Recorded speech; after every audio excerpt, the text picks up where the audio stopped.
Estamos de regreso en RDP Noticias, le damos la bienvenida a una nueva hora de informaciones y tenemos varias entrevistas esta mañana, Carlos. Así es. Vamos a presentar a nuestro primer entrevistado, Fernando Tuesta. Él es expresidente de la Comisión de Alto Nivel de la Reforma Política. ¿Cómo está? Bienvenido. ¿Qué tal? Muchas gracias. Doctor, ¿cómo está? Buenos días. Bueno, gracias por la visita y quería yo empezar preguntándole ¿qué le ha parecido la exposición ayer del Premier? No solamente hablamos de fondo, sino también de forma. Lo que se ha destacado mucho es que ha sido más prudente, más cauto en su intervención, más conciliador. Creo que eso era necesario, pero quisiera escuchar su opinión. Sí, además ha sido una exposición relativamente corta comparativamente con otras que hemos tenido más o menos parecida. Ha ido al tema de precisión y efectivamente en los términos que tú has señalado. Pero además, ya como evento, la cuestión de confianza, tú ves cómo las cosas nos sorprenden de alguna manera. Para empezar, y cómo es la lógica, ¿no? Tú vas, presentas la cuestión de confianza y te retiras. Entonces, supuestamente, el foro de debate, el Congreso, debe debatir entre ellos, ¿no? Y entonces, en el modelo, en la costumbre peruana, todo el mundo habla. Todo el mundo habla, pueden hablar los 130 congresistas, ¿no? Y esto se hace pues interminable, ¿no? Ni lo diga, doctora. Sí, para usted los periodistas eso es terrible. Pero a lo que voy es que no son posiciones que previamente se ha discutido, porque hubo un documento previo, y donde las bancadas exponen sus posiciones en términos evidentemente políticos, con altura y en un tiempo prudente. Esto se convierte en una jornada tan larga, exhausta, que termina por diluir el centro de las cosas. Hay momentos, y los propios periodistas lo han señalado, en que los congresistas hablan y se retiran. ¿Cuál debate, cuál diálogo? Si se supone que ese es el foro del debate. Porque lo que ocurre es que creo que acá se cruzan múltiples intereses. No solamente entre el gobierno y el Parlamento, no solamente entre los partidos, sino corrientes entre los partidos y congresistas que están midiendo qué cosa les conviene en términos de la votación final. Porque todo el mundo se pregunta a estas alturas de la mañana, y los que recién se despiertan es, ¿qué va a ocurrir? Y el qué va a ocurrir termina por la votación. Pero, doctor, ¿qué les conviene que desde el punto de vista individual o colectivo como bancada? No, es que yo no puedo decir que les conviene a ellos. Seguramente, digo, además hay una serie de movimientos, como por ejemplo las renuncias. Entonces las renuncias, los pasos, es curioso, pues parece que en el Perú es uno de los pocos sitios donde sucede, no conozco otro, por eso lo relativizo de todas maneras, en que hay bancadas que tienen vida de apenas unos meses, hay bancadas que nacen un día y crecen otro. Hemos llegado a un punto, a un nivel tal que el término transfugismo ya perdió su propia capacidad de definición. Ahora estamos delante de un cruce, movimientos entre los congresistas en relación a las bancadas. Disculpen que hagan esta digresión por lo siguiente. Es cierto que la votación que produce la representación en el Congreso en el 2016 hace tiempo se ha terminado. O sea, tú no puedes decir que tal partido tiene una bancada con un número X de representantes. Todo eso se ha movido. Entonces tú no puedes tomar como referencia el 28 de julio del 2016, se está tomando como referencia. Y esto va a ser lo mismo que va a terminar el 28 de julio del 2021, todos casi podemos decir a coro que no. ¿No es cierto? Ajá. Entonces, estoy hablando todavía de las formas, ¿no? Y las formas, cuando digo hacen referencia la mayor parte de los congresistas en sus discursos en relación al tema de fondo, porque qué cosa nos ha invocado a los peruanos en general, si no es un tema referido a la reforma política. Y sobre eso se discutió poco. Se supone que tú dices, vamos a discutir el tema de fondo para luego producir una votación para los que nos han convocado. Y entonces, acá lo que hemos escuchado es discursos de todo tipo, algunos muy agraviantes contra nosotros, que efectivamente no tenemos nada que ver, nosotros no hemos producido este problema. Es más, el informe tiene como objetivo que esto, lo que estamos viendo ahora los peruanos, en lo posible no se vuelva a repetir. Ese es el tema. Y de eso no se ha discutido. Se discutió muy poco, ¿no? La comisión de alto nivel de reforma política que usted presidió ha sido criticada por varios parlamentarios por no haber, por no haberse producido en coordinación, las propuestas no haberse producido en coordinación con los distintos actores políticos. Se ha criticado el hecho de que un grupo de, entre comillas, notables decida el futuro de la reforma política del país, y a eso se une esta declaración de Ernesto Blum, el presidente del Tribunal Constitucional, que de alguna manera asegura que las reformas se tienen que dar tras un amplio debate y de alguna manera descalificando esta propuesta que viene de un solo lado. Lo dijo textualmente, ¿no? Las propuestas no pueden venir de un solo sector. ¿Qué opina de las críticas que se han vertido al trabajo de la comisión? Para empezar, nosotros, y a modo personal, somos respetuosos cuando hacemos referencia a otras personas, particularmente cuando no están, digamos, en ese momento. En segundo lugar, ¿desde cuándo se debate o se debió debatir en el Perú la reforma política? Del 28 de julio del 2016. ¿Qué se ha hecho hasta ahora? ¿Qué se ha hecho? Porque estamos hablando de reforma desde hace mucho tiempo. Sí, algunas personas, instituciones, grupos, corrientes, organismos electorales, venimos batallando por esto no meses, años. Y esto ya es una necesidad. ¿Quién lo toma? El Ejecutivo. Lo pudo tomar el Congreso. Si el Congreso decía vamos a convocarlos a ustedes, producíamos ese mismo documento. Nosotros no hemos hecho un documento a imagen y semejanza del Ejecutivo, a tal punto que el Ejecutivo no ha entregado la propuesta completa. En segundo lugar, si nos convocan, hacemos el trabajo, y lo hacemos de manera responsable. Nos dieron 2 meses, hemos producido un documento de manera responsable, pero ¿un documento se puede hacer en 2 meses? No. ¿Y saben por qué se hizo? Porque venimos trabajando el tema hace años. Y entonces no improvisamos nada de esto. Y lo decimos incluso en el documento, hay una hoja de ruta. Nosotros queremos imponer, nosotros no somos nadie. Nosotros entregamos un documento al Ejecutivo y en ese momento se disolvió, valga el término, la comisión el 4 de marzo. Pero sí podemos decir, y ya como ciudadanos, que había unos tiempos que había que advertir. El principal, aquel que requiere una reforma constitucional que son de 2 legislaturas.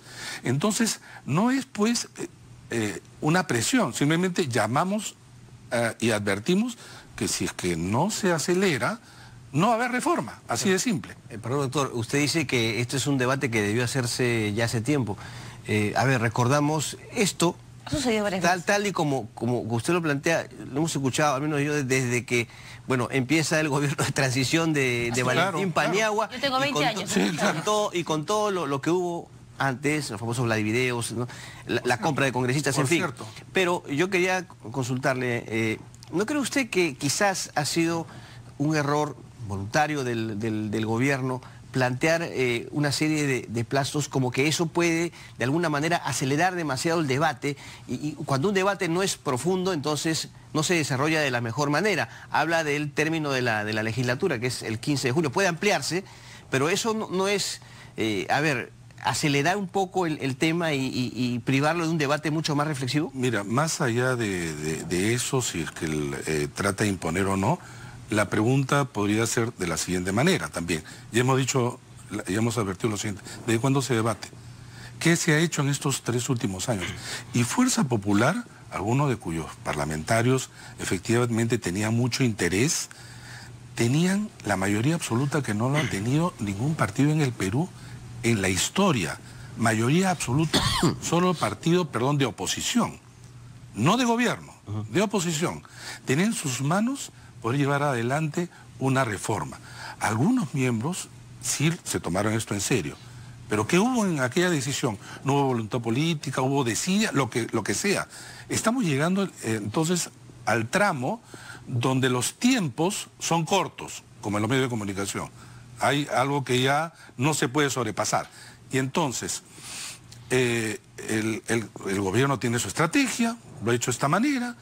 El hecho es que, si es que no, el 15 de junio, se había dicho hace tiempo, el 15 de junio se termina la legislatura. Se puede ampliar, pero se puede ampliar tanto.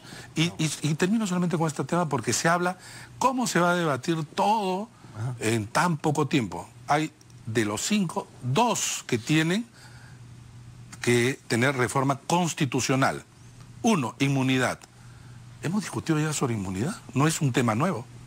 Se requiere tanto tiempo para discutir sobre inmunidad. 2, limitaciones para candidatear a aquellas personas que tienen sentencia en primera instancia por delitos dolosos. Tanto se tiene que discutir, de repente una jornada, pero no me digan que eso es un imposible.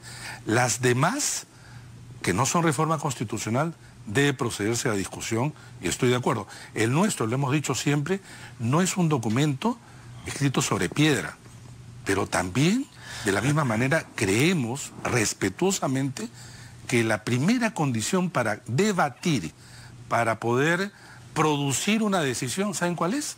Leer. ¿Y saben qué? Muchas de las personas que lamentablemente hemos escuchado en estos días, y muchas de las cuales nos han agraviado, insultado, de manera injusta por lo demás, no han leído el documento. ¿Se refiere a congresistas únicamente o...? No, en general. Transitado también por los medios de comunicación. No han leído. Y lo que tú has señalado hace un momento es cierto. Se toma en realidad la reforma simplemente en ambos lados, puede ser, como un instrumento de estrategia de la lucha entre los poderes. Pero justo ahí va mi siguiente pregunta. Hay personas que han criticado esta lucha de poderes, les parece que no se debería dar, que debería haber consenso, pero yo recuerdo, y habiendo seguido, y también personalmente he promovido la reforma política a lo largo de toda mi carrera, para mí siempre ha sido un tema importante para el desarrollo del país, generar estos cambios.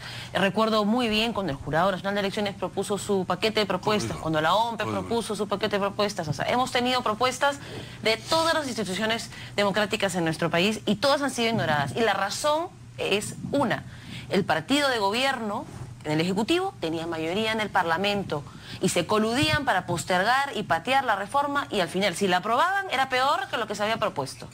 Entonces, no es este escenario de confrontación tal vez el único en el que, al tener réditos políticos que ganar en un enfrentamiento, se puede plantear una reforma que realmente no beneficie a los actores políticos del momento y que sí beneficie al cambio político para una siguiente elección. ¿No es este el escenario, el único en el que esto se puede dar? Mira, no es el mejor escenario. Hubiéramos querido que esto se discuta pues desde el inicio de este mandato, para tener además más tiempo. Y lo que tú dices es cierto, se ha discutido mucho. Pero ¿sabes cuál es la diferencia? Mira, nosotros hemos visto que efectivamente el Parlamento ha promulgado leyes de corte de modificación de las leyes electorales y de partidos. ¿Por qué no le llamamos reforma? ¿Cuál es la diferencia? Porque nos dicen, tenemos muchos proyectos de ley. Reforma es un conjunto de normas, no es una norma. Es un conjunto de normas que producen un cambio significativo en la representación y en las instituciones. Entonces, lo que hemos tenido hasta ahora en el Perú es un conjunto de modificaciones de artículos de las leyes. Y el nuestro, y para que eso suceda, tienes que partir de un diagnóstico. Y el diagnóstico a nosotros nos permite observar cuáles son los núcleos de problemas y darles medidas que se traducen en un paquete de proyectos de ley. Han transitado por los medios de comunicación y hemos escuchado en el Parlamento discusiones que no tienen que ver con esta forma de entender la reforma, sino lo discuten parcialmente y menos, en algunos casos, no la entienden. ¿Estamos en el mejor momento? No estamos en el mejor momento. Pero ¿saben cuál puede ser peor? No hacer nada. No hacer nada. Y ante una disolución del Congreso, por ejemplo, ¿no se daría el peor escenario? Porque no se podría dar la reforma. Miren, el mejor escenario ciertamente es que salgamos de este atolladero, y eso quiere decir que se dé cuestión de confianza, y el Congreso discuta en buenos términos y saque mejores soluciones. Algunos dicen el Congreso no va a sacar ninguna buena solución. Miren, Recuerdan ustedes el debate para los proyectos de ley sobre el referéndum. Recuerdan ustedes el que tenía que ver con el financiamiento de partidos. Yo lo he dicho muchas veces y acá también. El debate en el Congreso mejoró ese proyecto de ley. El que tenemos ahora es mejor que el que envió el Ejecutivo. Pero hubo en ese momento, lamentablemente, también una situación de presión. Pero también se desnaturalizó el que tenía que ver con el de bicameralidad. Pero así es el debate. Nosotros, particularmente yo no hablo en nombre de la comisión, creemos que debe haber debate. Pero el debate, ¿saben qué? Tiene que de verdad ser en mejores términos. No puede ser posible que los argumentos se basen en el desconocimiento o en algunos casos son observaciones falaces, no se basan en evidencias. ¿Cómo pueden decir y criticar el informe sobre aspectos que en realidad no tienen nada que ver con la realidad? Doctor, justamente en ese sentido, sinceramente, ¿qué le ha parecido la labor de la Comisión de Constitución? ¿Usted cree que la Comisión ha trabado el debate de estos proyectos, ha mostrado disposición para hacerlo? Y en segundo lugar, ayer cuando planteó el Premier el tema de la inmunidad, ha presentado un nuevo proyecto, pero el Congreso insiste en que va a haber simplemente un cambio en el reglamento. ¿Por qué la necesidad de uno y no del otro? Me refiero, ¿por qué debe primar el tema del proyecto, el Ejecutivo, sobre el cambio del reglamento del Congreso? No, yo no creo que debe primar. Yo no creo que lo que debemos de producir, más allá de las diferentes posibilidades que se presentan, es que se resuelva algo en los mejores términos. Por ejemplo, el tema de inmunidad parlamentaria. Nosotros hemos presentado una propuesta que ha sido motivo también ya de alguna discusión. Que se presente algo mejor, pero lo que no puede haber es mantener tal como está. Y hasta ahora no hay una propuesta que diga, bueno, este es lo que tenemos, ¿no? Bueno, ellos colocan en esa propuesta en la modificatoria del reglamento, claro, para que si es que no se pronuncian en un determinado plazo... 60 días. Se da por levantar. Ya sea la Corte Suprema la que lo haga. ¿Le parece una buena alternativa? Pero digamos lo siguiente. Si uno ve el reglamento del Congreso y tal como está, digamos, la propia Constitución, uno dice, acá está todo. Acá está todo. Y sin embargo, ¿por qué no hay casi nada? Porque las cosas pueden ser manejadas de otra manera. No por este Congreso, en realidad casi por todos los Congresos. De más de 110 o alrededor de 110 solicitudes de levantamiento de inmunidad, solamente se han levantado en 6. Y hemos visto cómo congresistas, gracias a esto, ahora el excongresista Donaire, prófugo. Y eso además, ¿saben qué? ¿Cuál es el problema? Daña el propio Congreso. Al dañar al Congreso, daña en general a las instituciones. Al dañar de esa manera, la gente en realidad le produce un rechazo en general a la política. Se está dañando en general las instituciones y la política. No se está defendiendo, o mejor dicho, muchas veces se está defendiendo a determinados congresistas, y no porque crean que tengan o no razón, sino que forma parte del juego político. El juego político es yo te protejo, claro, a cambio de tal o cual cosa, ¿no? Entonces, eso es lo que se tiene que terminar. Pero además, nuevamente, por favor, quiero regresar al punto que creo que es importante. Esa es una parte. Porque en el proyecto nosotros decimos, hay una serie de medidas que están en distintos artículos de las diversas leyes que van bajo un tema principal que para nosotros es uno de los titulares: lucha contra la corrupción y el mejor control de la representación. Entonces, esta es una. Entonces, ¿cómo está respondiendo el Congreso? ¿Hay alguna alternativa de reforma? No la hay. No la hay. Lo que hay es críticas dispersas para puntos en relación al informe. Y cuando, repito nuevamente, no la hay, no es que yo presenté un proyecto de ley sobre un punto. ¿Cuál es el diagnóstico? ¿En qué se basan? ¿Cuál es la evidencia? Y claro, rápidamente hacen exposición de motivos. Doctor Tuesta, le consultaba yo en ese sentido sobre la labor de la Comisión de Constitución. Porque ese es el foro en donde se desarrolla básicamente el debate.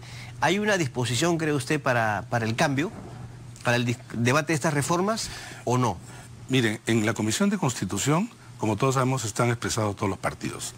Decir que solamente hay una responsabilidad de la mayoría del Parlamento, yo creo que sería, no se condice con la realidad. Hay una correspondencia en realidad de la mayoría de las bancadas. Si no se hubiera dado este informe y esta exigencia finalmente del Parlamento, créanlo, en este momento no estaremos discutiendo esto, de ninguna manera. Y entonces, sí, pues, hay responsabilidad, pero acá de lo que se trata no es decir quiénes tienen la responsabilidad. De lo que se trata ahora es mirar por adelante. ¿Cree que hay que resolver los problemas? ¿Era la única alternativa del Ejecutivo para promover la reforma?